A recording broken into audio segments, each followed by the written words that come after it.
بسم اللہ الرحمن الرحیم رب زدنی علما۔ 23واں بڑا گناہ اور حرام کام، غیر فطری جگہ میں جماع کرنا۔ بیمار ذہنیت اور کمزور ایمان کے منحرف قسم کے لوگ اپنی بیوی کے پچھلے راستے پاخانے والی جگہ میں جماع کرنے سے پرہیز نہیں کرتے، جبکہ یہ حرکت کبیرہ گناہوں میں سے ہے، اور نبی کریم صلی اللہ علیہ وسلم نے ایسا کرنے والے پر لعنت بھیجی ہے۔ ابو ہریرہ رضی اللہ عنہ بیان کرتے ہیں کہ رسول اللہ صلی اللہ علیہ وسلم نے فرمایا، ملعون من اتی امرأة فی دبرها۔ مسند احمد جلد نمبر 2 صفحہ نمبر 479، صحیح الجامع الصغیر للشیخ الالبانی حدیث نمبر 5865۔ وہ شخص ملعون ہے جو عورت کو پچھلے راستے سے استعمال کرتا ہے، بلکہ نبی کریم صلی اللہ علیہ وسلم نے یہاں تک فرمایا کہ من اتی حائضا او امرأة فی دبرها او کاہنا فقد کفر بما انزل علی محمد۔ سنن ترمذی جلد نمبر 1 حدیث نمبر 243، صحیح الجامع الصغیر الالبانی حدیث نمبر 5918۔ جس شخص نے عورت کی دبر میں جماع کیا یا عورت سے حیض کے دنوں میں جماع کیا یا کاہن نجومی کے پاس گیا، اس نے محمد صلی اللہ علیہ وسلم پر نازل کی گئی شریعت کا کفر کیا۔ بہت سی پاک باز عورتیں اس غیر فطری طریقہ جماع سے انکار کر دیتی ہیں، لیکن بعض خاوند اپنی بیویوں کے اس حرام کام پر رضامند نہ ہونے کی صورت میں طلاق کی دھمکی دے دیتے ہیں،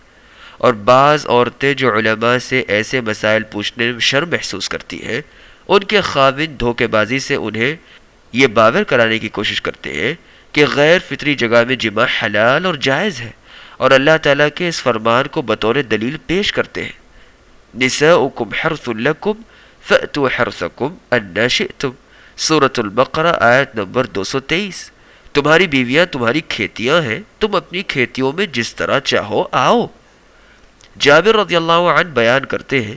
یہودیوں کا خیال تھا کہ اگر عورت کو پیٹ کے بل لٹا کر پشت کی جانب سے جماع کیا جائے تو بچہ بھیگا پیدا ہوتا ہے۔ تب اللہ نے ان کی تردید میں یہ آیت نازل فرمائی۔ یہ روایت بخاری و مسلم میں ہے، اور اس میں بتایا کہ جماع چاہے عورت کو چت لٹا کر آگے سے کرو یا پیٹ کے بل لٹا کر پشت کی جانب سے کرو یا کروٹ پر کرو، بہرحال ہر طرح جائز، لیکن یہ ضروری ہے کہ ہر صورت میں جماع عورت کے پیشاب والی جگہ یعنی فرج میں ہی کرو۔ اور دبر میں جماع کو جائز قرار دینے والوں کا اس آیت سے یہ استدلال کرنا کہ انا شئتم جیسے چاہو میں تو دبر بھی آ جاتی ہے، انتہائی غلط استدلال ہے، کیونکہ اللہ نے عورت کو کھیتی قرار دیا ہے، یعنی جس طرح اناج حاصل کرنے کے لیے کھیتی میں بیج ڈالا جاتا ہے، اسی طرح بچہ حاصل کرنے کے لیے عورت کے رحم میں منی کا نطفہ ڈالا جاتا ہے، اور اللہ نے آیت میں فأتوا حرثکم کے جملے سے صرف کھیتی میں جماع کرنے کا حکم دیا ہے، یعنی اپنی کھیتی میں جس طرح چاہو آؤ، اور یہ کسی سے مخفی نہیں کہ منی کا نطفہ ڈال لے، اور بچہ پیدا کرنے کے لیے کھیتی عورت کی فرج یعنی پیشاب کی جگہ ہے، نہ کہ دبر پاخانے والی جگہ۔ اس کے علاوہ بھی متعدد ایسی دلیلیں موجود ہیں جو دبر کے استعمال کو حرام قرار دیتی ہے، مثلا اللہ کا یہ فرمان فَالْآنَ بَاشِرُوهُنَّ وَابْتَغُوا مَا كَتَبَ اللَّهُ لَكُمْ، البقرہ آیت نمبر 187۔ اور اب تم اپنی بیویوں سے جماع کرو اور جو اللہ تعالیٰ نے تمہارے لیے تمہاری قسمت میں لکھا ہے، لڑکا یا لڑکی، اس کی طلب کے لیے خواہش کرو۔ اس آیت سے معلوم ہوا کہ جماع سے ایک مقصود یہ بھی ہے کہ اولاد حاصل کی جائے، اور وہ صرف فرج میں جماع کے ذریعے ہی حاصل ہو سکتی ہے، کیونکہ دبر کو اللہ نے اس مقصد کے لیے بنایا ہی نہیں، اور نہ ہی وہاں سے بچے کی پیدائش ممکن ہے۔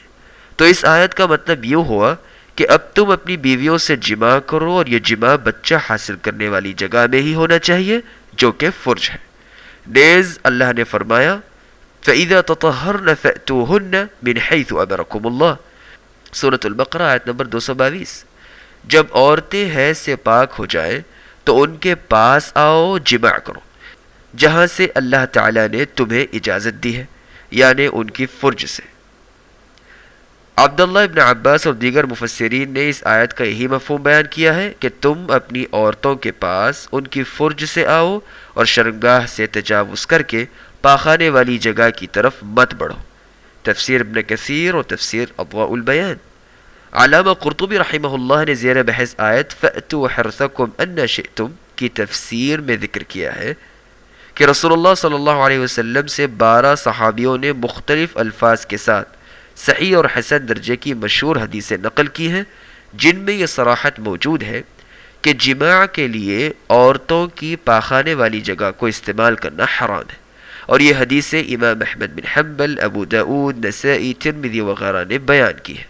علامہ ابن الجوزی اور شیخ ابو العباس نے ان حدیثوں کو مختلف سندوں کے ساتھ ایک مستقل کتاب میں جمع کر دیا ہے۔ علامہ ابن الجوزی کی کتاب کا نام تحریم المحل المکروہ، ناپسندیدہ جگہ کی حرمت، اور شیخ ابو العباس کی کتاب کا نام اظہار ادبار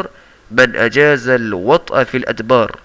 دبر میں جماع کو جائز قرار دینے والوں کا اظہار شکست ہے۔ دبر کا استعمال ایک غیر فطری فعل ہے جس کو کوئی بھی عقل مند شریف انسان ہرگز پسند نہیں کرتا۔ مزید تفصیل کے لیے مذکورہ بالا زیر بحث آیات کی تفسیر میں دیکھیے تفسیر ابن کثیر، تفسیر قرطبی اور اضواء البیان، جلد نمبر 1 صفحہ نمبر 145۔ اور یہ بات سبھی کے علم میں ہونی چاہیے کہ احادیث نبویہ قرآن کے مفہوم کو متعین کرتی ہیں، اور نبی کریم صلی اللہ علیہ وسلم نے ہمیں احادیث میں بتلایا کہ خاوند اپنی بیوی کے پاس آگے سے آنا چاہے یا پیچھے سے، اس کو اجازت ہے، لیکن مجامعت ہر صورت بچہ نکلنے والی جگہ میں ہی ہونی چاہیے، اور یہ کسی سے پوشیدہ نہیں کہ پاخانے والی جگہ دبر بچے کی جائے پیدائش نہیں۔ اور اس گناہ کے وجود میں آنے کا سبب یہ ہے کہ انسان شادی والی صاف ستھری زندگی میں داخل ہونے سے پہلے حرام اور شاذ قسم کی جنسی تجربات یا بے حیائی پر مبنی فلموں سے بھرا ہوا دماغ اور اس جیسی دیگر گندی جاہلانہ چیزیں وراثت میں لے کر آتا ہے، اور ان گناہوں سے سچی توبہ کیے بغیر ہی شادی کر لیتا ہے۔ اور یہ بات بھی اچھی طرح ذہن نشین کر لیں کہ عورت کی دبر میں جماع کرنا ہر صورت ہی حرام ہے، چاہے میاں بیوی دونوں اتفاق اور باہمی رضامندی سے ہی کیوں نہ کریں،